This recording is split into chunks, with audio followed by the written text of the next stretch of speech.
So guys आज रो तरकारी कोन बनाउछ भाई ना ती कह दे। आलू आलू तरकारी हां आलू आलू तरकारी टमाटर तरकारी बस देखो आलू तरकारी देखो तो गाइस केमिति कह दे ठीक कोन कोन पकाइलो कि ए एतरे किसी पकाई नहीं पड़े आलू टमाटर पड़े थी और से सिजिया पानी जस्ट टिके लूण दिया थी हां हां या को एरा सिजी गले एतरे हळदी गुंड मरीच गुंड धनिया पाउडर मसाला चिकन मसाला सब्जी मसाला पूरा दिया हो आउ टेस्ट होती कहबा ना भाई। हां टेस्ट भलो आयो टेस्ट भलो आयो अच्छा तो सब बेले रुसे करछो ना। हां करू छी ये टंका केते नेला रो ये एटा टंका 2500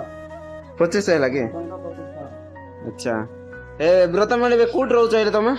भाई हां एबे ब्रतमान कोटी रहू चाहिए तमे मैं वर्तमान गुंटूर में होती गुंटूर लाइट हॉस्पिटल और पैसा देउ छी भाई भाई पैसा हफ्ता को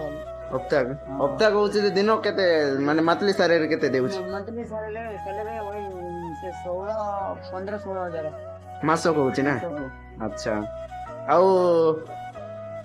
कन्वर्सेशन रे कोन माने कोन कहबा भाई चाहछो भाई कोन कहबा भाई चाहछो ये तुम गाइस मन को। अच्छा गाइस जेहेतु हम भाई पात्र भाई वीडियो बनाते बोले शेयर करो कमेंट करो लाइक करो सब्सक्राइब करो ओके गाइस आउ हाँ हां गाइस एडी जति गुंटूर हेल्थ हॉस्पिटल जति काम करिया पे आसो बोले पात्र भाई नंबर दिया हिथिबो तळे से नंबर रे कांटेक्ट करी आसी पारे हां ठीक अछि भाई ये भाई सही तो आज मिल माने मिसली तो ठीक कथा बता है भाई भाई मते भेट होई कि